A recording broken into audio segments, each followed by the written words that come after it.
Hello, you beautiful people out there in podcast listening land, wherever you're tuning in from, YouTube, Spotify, Apple Podcasts, whatever. Thank you, by the way, for tuning in. This is the Big Ideas Podcast, the podcast where three co-hosts rotate roles to explore real conversations, meaningful ideas, and the decisions that shape our lives.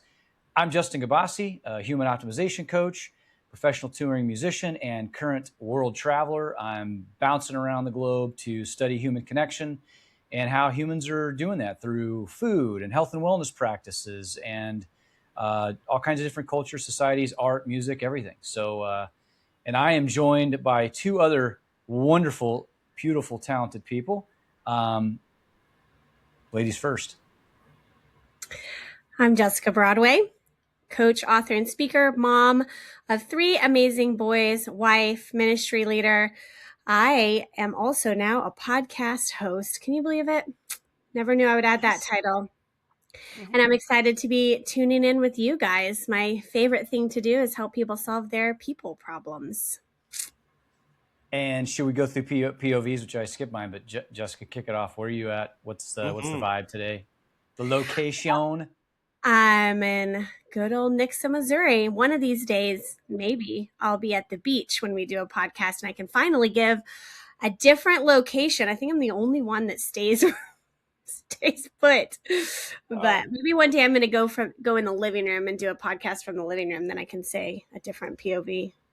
Well, you've been bouncing around. We just been timing these out where where you're back in your studio, which is good. Yeah. Who else do we have on this thing? There's this other good-looking gentleman in the. Me. I'll go next. I'm Mark Steiner. I am a father, and I'm a mate and a partner, and I'm an entrepreneur, an actor, artist, a creator. I'm co-founder and CEO of Gig Salad, and I am in Springfield, Mo. And I'm not afraid to say it, but we're doubling up today. My POV is the same as the last episode. So, we just did a wardrobe change. I'm not. Yeah. Besides that, exactly. Just gave it all away. I'm being an integrity, guys. I'm trying to be a hero here. I'm still around the corner from Al Roker. I can't get away from this guy and the Today Show as they're doing their show from right around the corner in Springfield for Route 66. Very cool.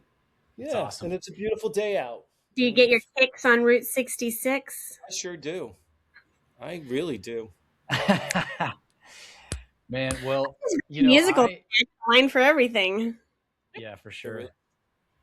I'm in Thailand, and speaking of the beach, I'm just about I'm right on the beach, and I'm just about 30 yards or less from the water. It's been really every place I've been has been really amazing, but I'm really enjoying the vibe here for sure.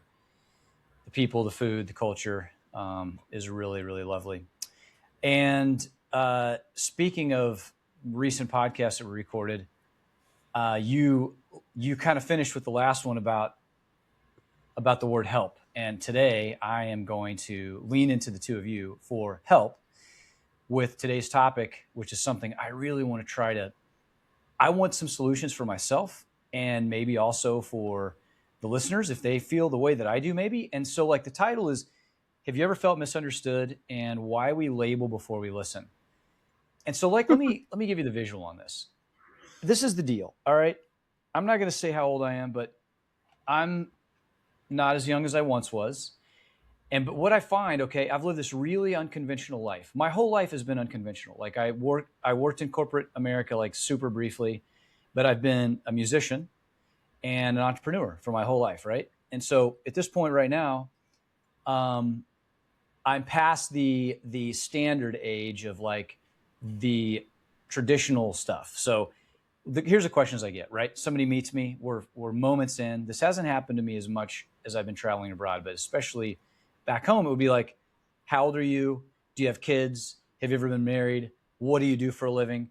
Where do you live? Where was your high school? Like, I feel like before I even get a chance to have a conversation with somebody, they're boxing me in with their checkboxes and where do I fit, in the deal? And I'm like, how how about like we take 5 minutes to get to know each other and see if we even want to continue for the next 5 and go like a full 10 minutes.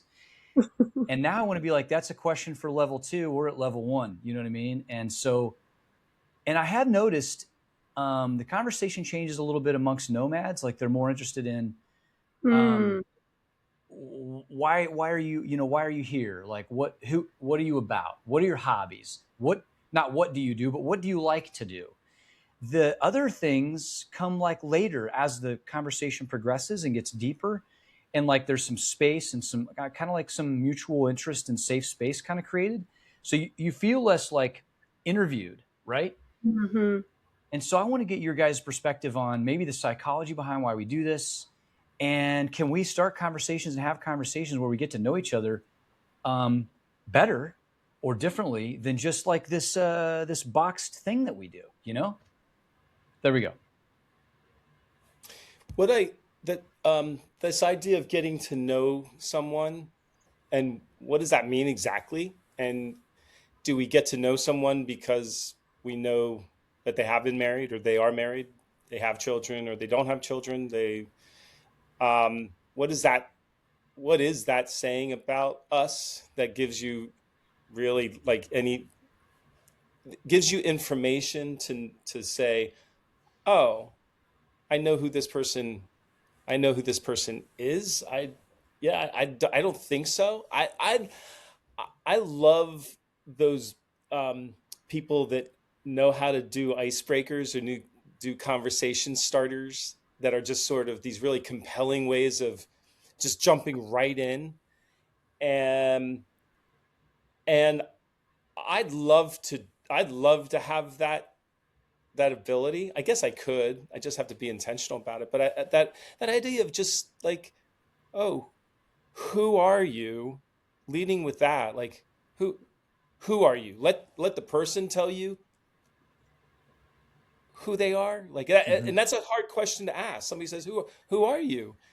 Oh gosh, the way we do our intros, is that who we are? We're saying, I'm a father. I'm not single. I've got a significant other. I've got this job. I've got this career. I don't. I think I'm going to rethink how I do our intros. You're on. Well, you're so right. Like it is. There's this like weird thing that happens. The only thing that can keep this phrase that keeps coming to mind is facts tell, stories sell, right?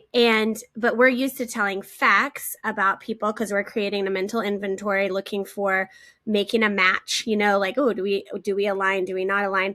The problem is that we can start to take on the roles and responsibilities we have as identity. And then when those roles or relationships change or those responsibilities change, we feel like we've lost part of who we are.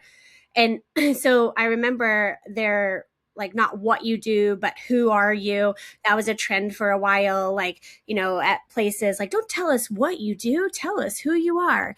And most people don't know who they are. They haven't been able to like get there. They don't know who they are without all the roles that define them. If you were to tell me, like, if I was going to say, who am I would tell you that I'm a creative healer. Like that, those are things that like I feel like I do intrinsically with like everything that I do. But in the roles that I do that, and as a mother, as a wife, there's certain things that are just intrinsic to who we are that I feel like are super important. But again, that goes back to going too deep, too fast, because people are incredibly scared of intimacy. I shared some very vulnerable things about my lifestyle choices on the show of how I handle dating relationships and boundaries and some of my beliefs. And people assimilate a perspective about me. And I haven't shared it for a long time because I haven't talked about it because it's not what most people do.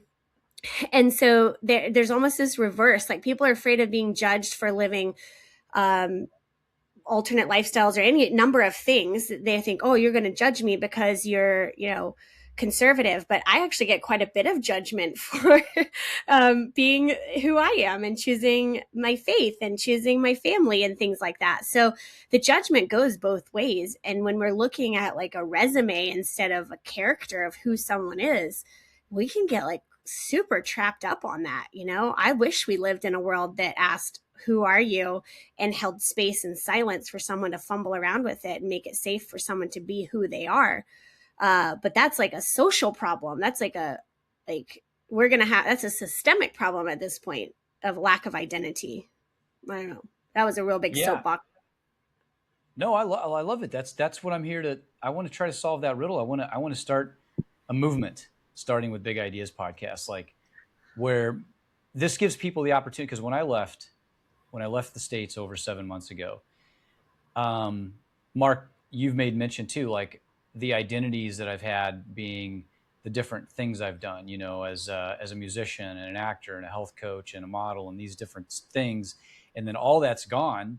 And I'm a dude that's traveling the globe, meeting people from all over the globe. And yeah, I still do some of that stuff. Right.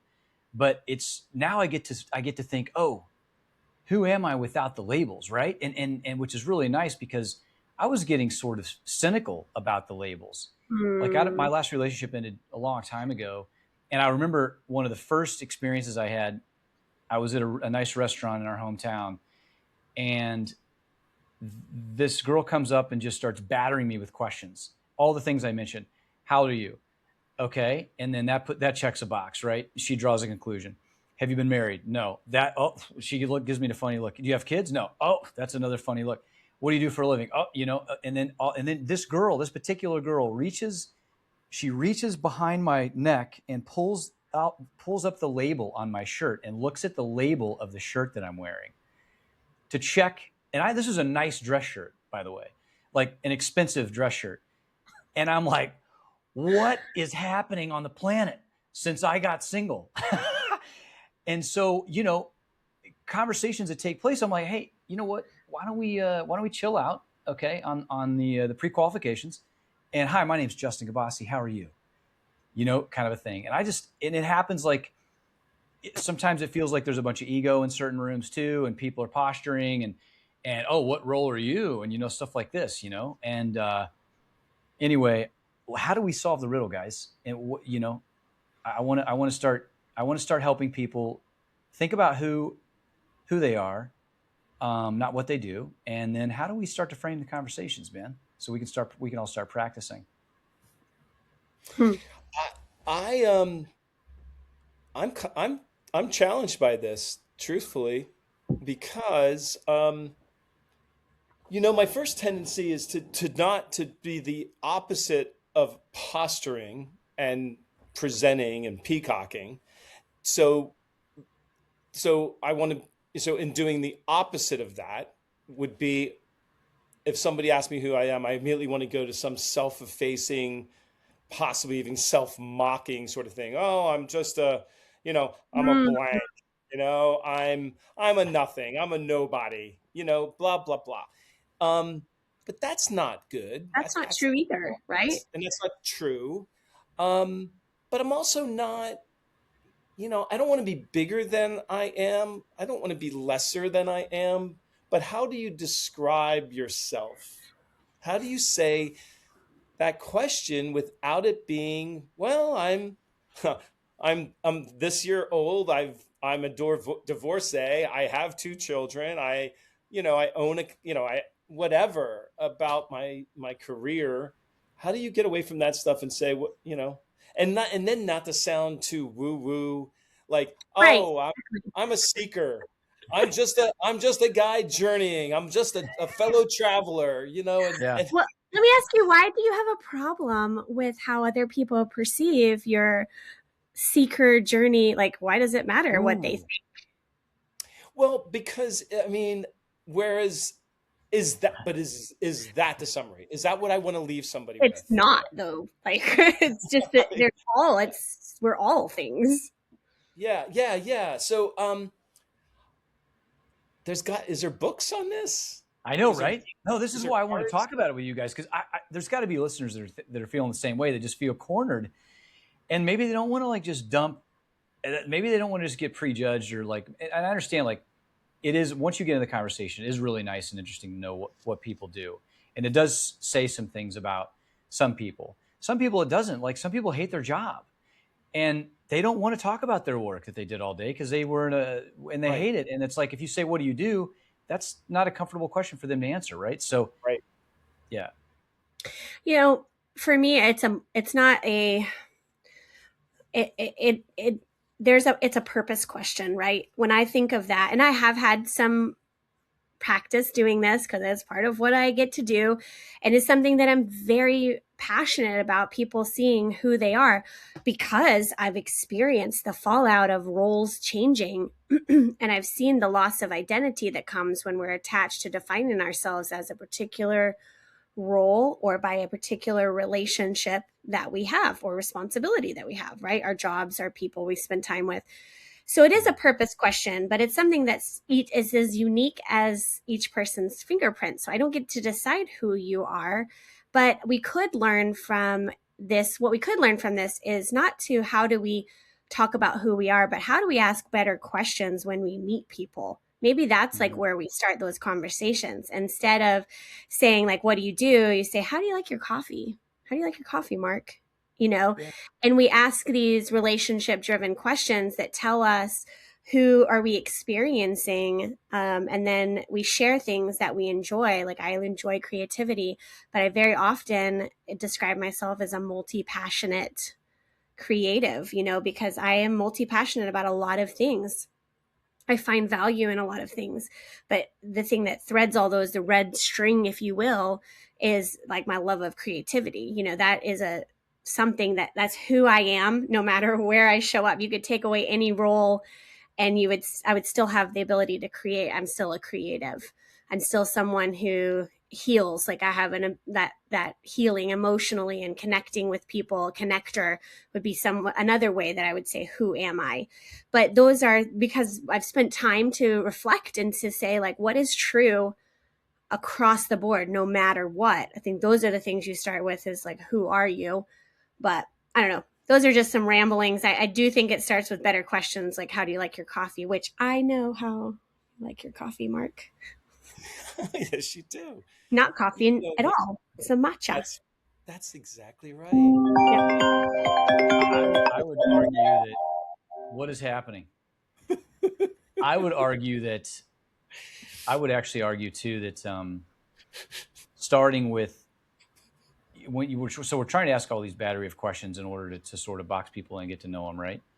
And that makes us feel comfortable. And it's like the thing is, I feel like it still keeps some level of disconnection alive because the person asking the question is not having to think too much outside the box. The person answering isn't either. So we kind of go on autopilot. So it is about the question asking, I think, like you said, Jessica. So I was having a conversation today with a young lady on the island, and she's like, well, just ask, what do you like to do, instead of what do you do? What do you like to do? Like you mentioned, Jessica, or ask about hobbies or something. I don't know. This young lady told you that you were having a discussion, and were you discussing this topic? Were you Yeah, discussing I the said, hey, I've got this podcast, and I'd like to get your advice on this particular topic. got it. And I Mm. said, here's the thing I've noticed. Have you noticed this as well? And she's like, yeah, definitely. And this particular young lady has completely changed careers. She was on one career path and then changed completely. And she's like, and even that transition was awkward, like you alluded to, Jessica, like changing hats, right? Mhm, mhm. And yeah, and so just changing what do you do to what do you like to do kind of opens up things in a whole different way. Now I have questions about her, like exactly Well, like the stuff of how old is she? Is she right. where? But I Yeah, do want to. right. But where's she from? At least that much. She's from the US actually. Okay. Wow. Yeah, and Interesting. which is I say it like Yeah. it's a surprise because I just haven't ran Yeah. into many people from the US out and about on my travels. Yeah. Well, do you think the U.S. I mean, do you think that we have now become? Um, it's kind of cliche about Americans that we're just materialistic and we're too concerned with. like stature and status and wealth and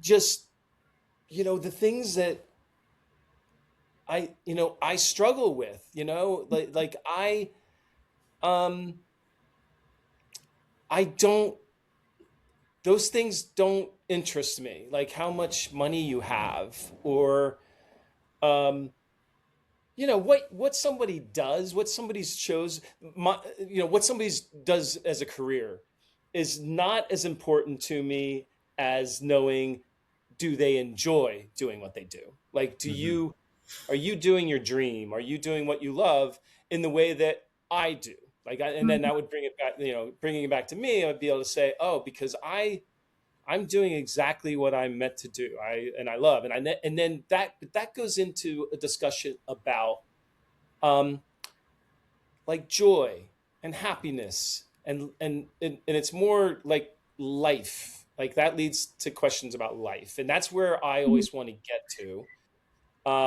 And all that other stuff about the label on my shirt, like what you said before. I can't shake that one. I can't get I over wish the that. audience, I wish the listeners, if you're not watching on YouTube, you should have seen Mark and Jessica's face when I told that story. That particular, both of you had like the most, Just what in the shock. heck? It's Yeah, shock. It's like that, I but was that's shocked too. Yeah. yeah. But so anyway, So, like, this is admittedly, I'm a little cynical, right? And I don't want to be cynical. So I'm trying to come up with solutions, right, for myself to engage myself differently with people and ask yes. better questions, but then also how to spin it so I can be like, hey, let's pause on the checkboxes for a minute and let's have like an adult conversation, like a real conversation that takes us somewhere where you actually get to know me, I get to know you. And Jessica, what's that face about? Well, I can imagine you saying, "Oh, let's pause on the checklist and have an adult conversation," implying children are the only ones who have checklists. It's like, but we've become somewhat transactional in our relationships because the messy middle of life feels overwhelming for our own experience, let alone being in your messy middle too. Like, say, for example, I was to say, Mark, tell me what you love to do. And you told me, and I was like, all right, and who do you enjoy spending time with? And you were like, well, actually, I am in the middle of a really awkward relationship, or I'm, which you're not, but you imagine that, like, the trauma that came from that, or, we hear about trauma dumping, or people that Mhm. really need to, and we've created such a hurried life. I think maybe this is like another podcast conversation, but people don't have capacity for it. I don't have capacity is what I hear a lot, like, to even handle my own stuff. We're trying to worry about me dealing with my stuff. How do I hold capacity for someone else? And that's like that over sense of responsibility. I think that piece of it starts with the heart of my mission is to help people, grow their capacity and heal so they can emotionally exchange and engage with other people. But there's also this, just because I ask you what you love to do doesn't mean I have to take on what you love to do or take over sense of responsibility for agreeing with you. Yeah. And that's like the other part of that is we've created this environment. I was just talking to someone the other day and they said, do you think we would be compatible to work together because we have such different lives or different ideas of how we live life? And I was like, well, I think we have to be able to disagree without becoming disagreeable. That's like we don't have to agree with everything somebody likes, but I think there's a real fear of the shaming that comes with, I have said it before, like, oh, I really like I don't know, Topo Chicos, or I like these sparkling waters. And immediately out of someone else's mouth isn't curiosity, oh, what do you like about it? It's, I can't stand that. And I feel rejected and shamed. Yeah. So there would, if we're going to ask better questions, we got to have better answers, like, oh, curiosity, I wonder, what is it that you love about that? Why do you enjoy that? And make it about them and be curious instead of rejecting. And I think that's a part of it too, is people attach labels because it's easier to say, I mean, yeah. It's easier to just say a label and be transactional with people than it is to get in the messy middle with them. Yeah. Yeah. It goes back to Jessica, you and I talked one time about how flippantly we answer the question, how are you? And everybody says, I'm fine, and of course your fine is, what is it? Feelings Feelings inside. inside, not expressed. Yeah. But then I guess maybe that touches on, again, that's a nice scapegoat.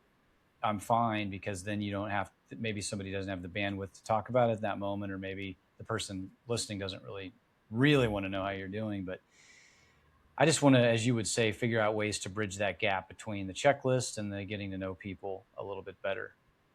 Hmm. You know? My vote would be just to ask better questions.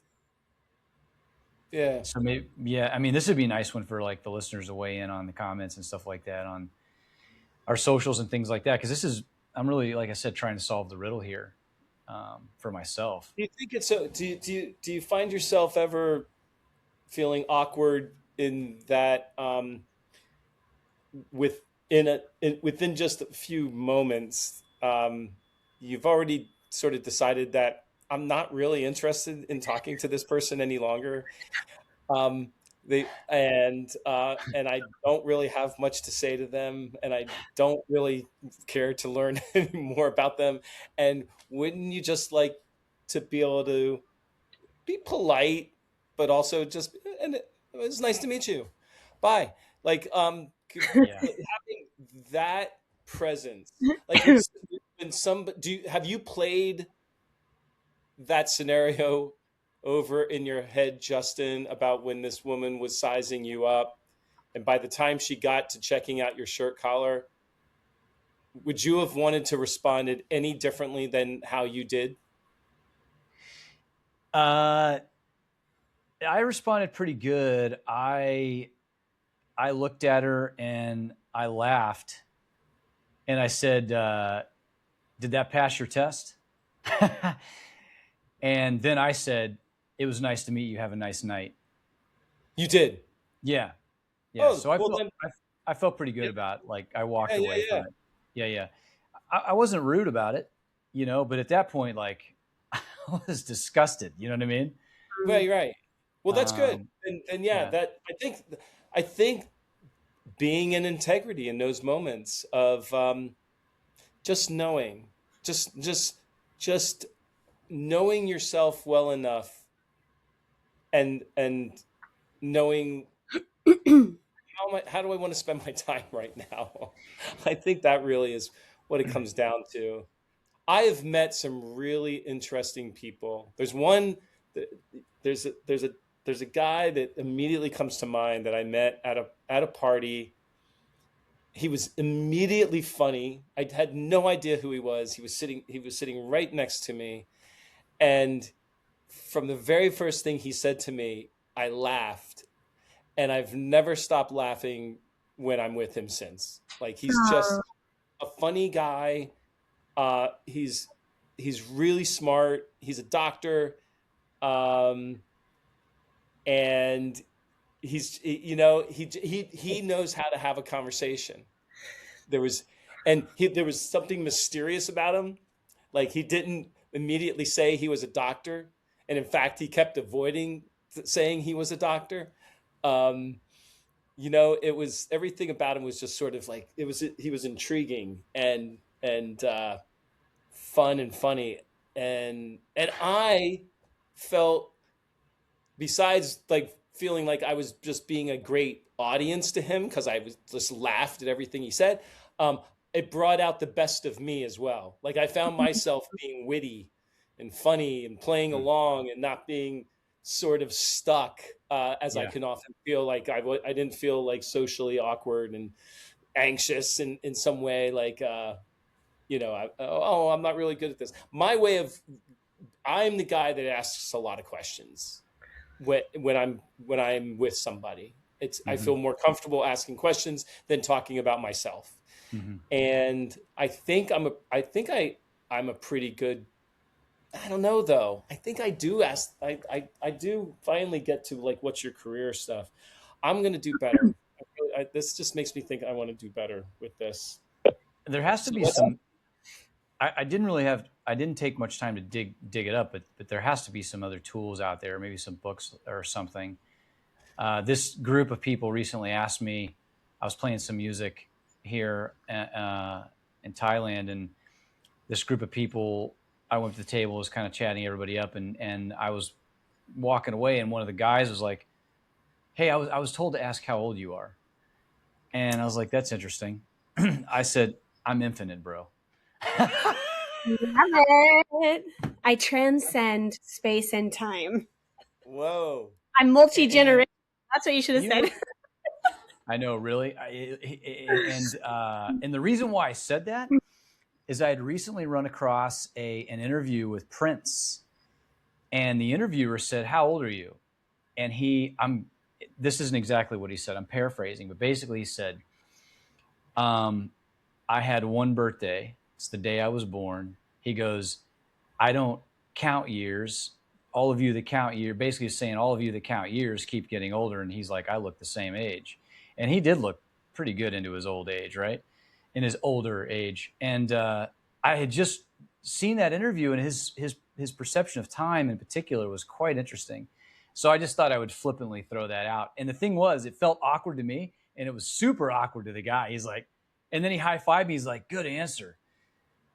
So I guess we just all got to start getting a little more awkward so we can start to reconnect a little more, so we can start having more deep conversations, maybe. When they zig, you zag, right? Yeah. So Yeah. yeah. I don't know. Well, we may not solve the riddle on this particular one, but it's something I wanted to bring up and stimulate some conversation. And Jessica, you're such a wordsmith guru. Do you have any other any thoughts or anything else to drop on this one? Oh, I mean, I guess I don't know that it's.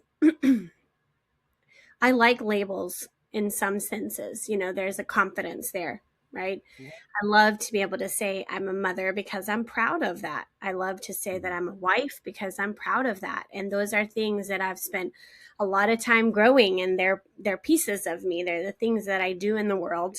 And there is discomfort, with being seen by people and maybe being perceived by them. And I get it. This fear of rejection is down there deep for everybody.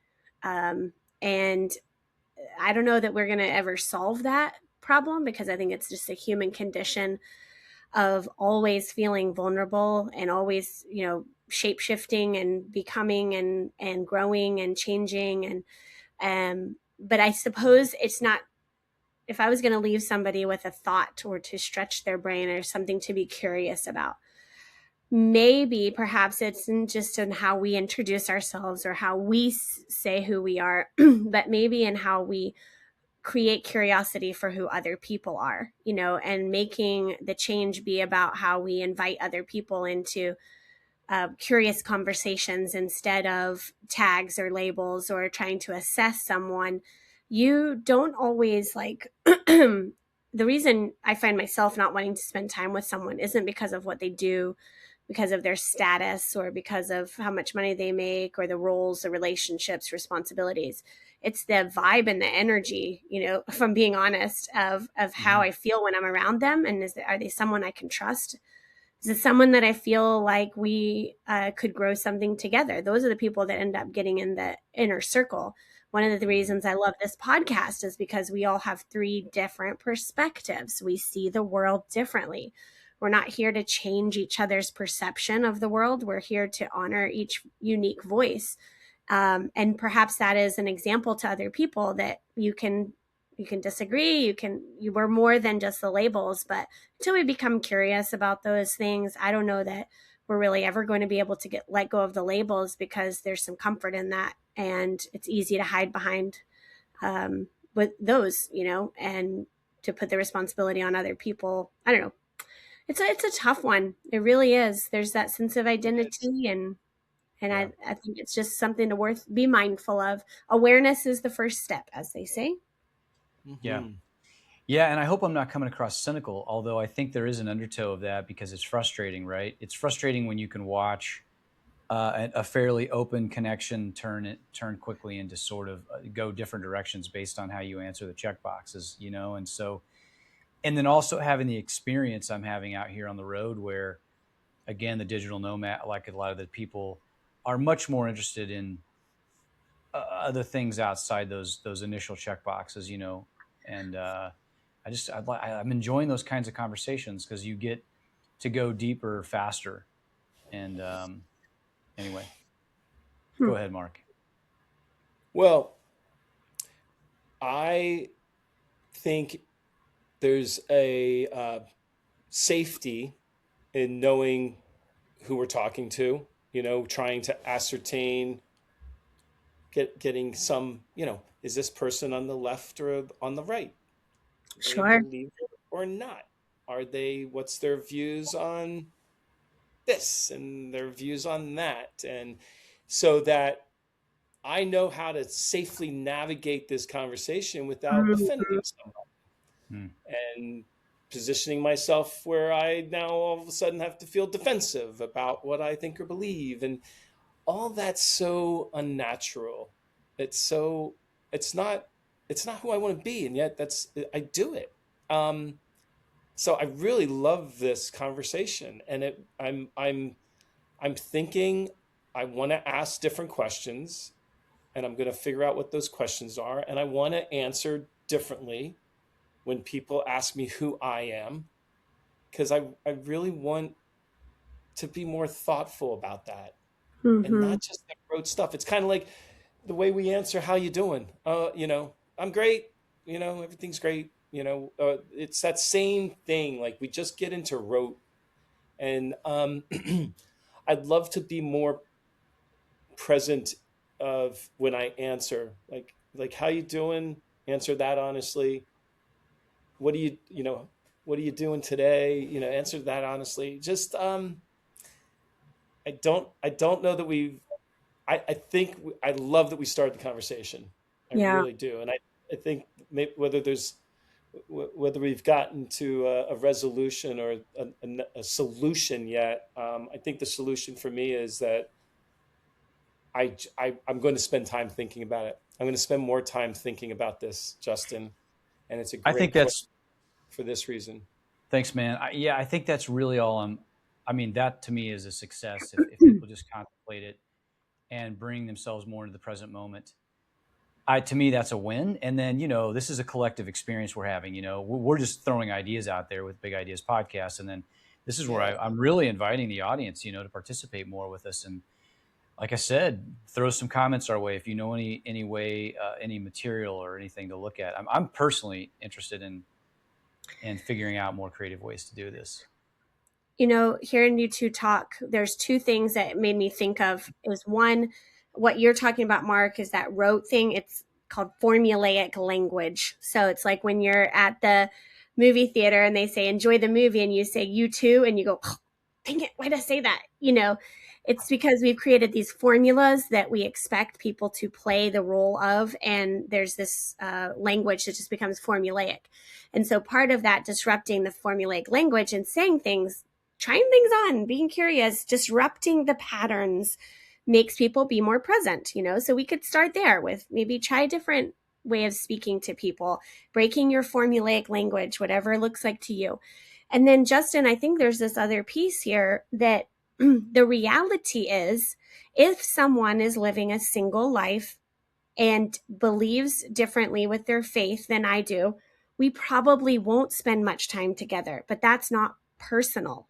That is just a reality that we don't have circles that link up, right? We're not going to be in each other's hemispheres, or is that the right word? Perimeters. Those aren't going to overlap because there's only so much time in a day. So it is about, there is that piece that we have to make it okay for people to say, I don't want to spend time with someone who isn't sharing the same lifestyle as I am, because that just isn't going to happen. It's not personal. So I think there's this piece that we have to become unoffendable as well. Like, don't take offense if someone says those labels or those check boxes aren't what I'm looking for. I wish you well, right? Mm-hmm, I mm-hmm. appreciate the human interaction, but that isn't where I'm looking to invest my time. Mark, you talk about that all the time. You're looking for people that you can do certain things with now. And so people that don't meet those qualifications, you're not allocating time to that, and I don't think there's anything wrong with that. We have to become somewhat unoffendable as well when we don't meet someone's checkbox and not take it as an offense. Like we all have to be included all the time. Is that fair? Yeah, that's totally fair. But you and I live very different lives, and we spend a lot of time together voluntarily. Like we're doing projects together because we're doing things together, like Yeah. No, yeah. it's a really good point. It's a really, really good point. So I guess there's maybe a common ground between bringing more presence into the conversation, finding more creative ways to get to know each other, and then still, I guess, not being offended at leaning into the maybe some of the rote patterns that make us feel more comfortable. And yeah. Any final thoughts before I take us out of this thing? No, this was good. This was good. Okay. This is about identity. This is really about an identity thing and what Yeah. I care about. And I'm going to work Me on it. too. I'm gonna do better. It's a good I think if reality I check. was, yeah, sorry about interrupting you there. I think what I would leave people with is just this sentence that people are a lot more interesting than the boxes we put them in, and maybe we can find some creative ways to explore that. Mm. Thank you, all of you hundreds of thousands and millions of listeners, for tuning in to The Big Ideas, a podcast about people, perspective, and the ideas that shape who we're becoming. If this episode sparks something for you, stay curious. We'll see you next time. Have a good one. See you See ya. guys. Bye.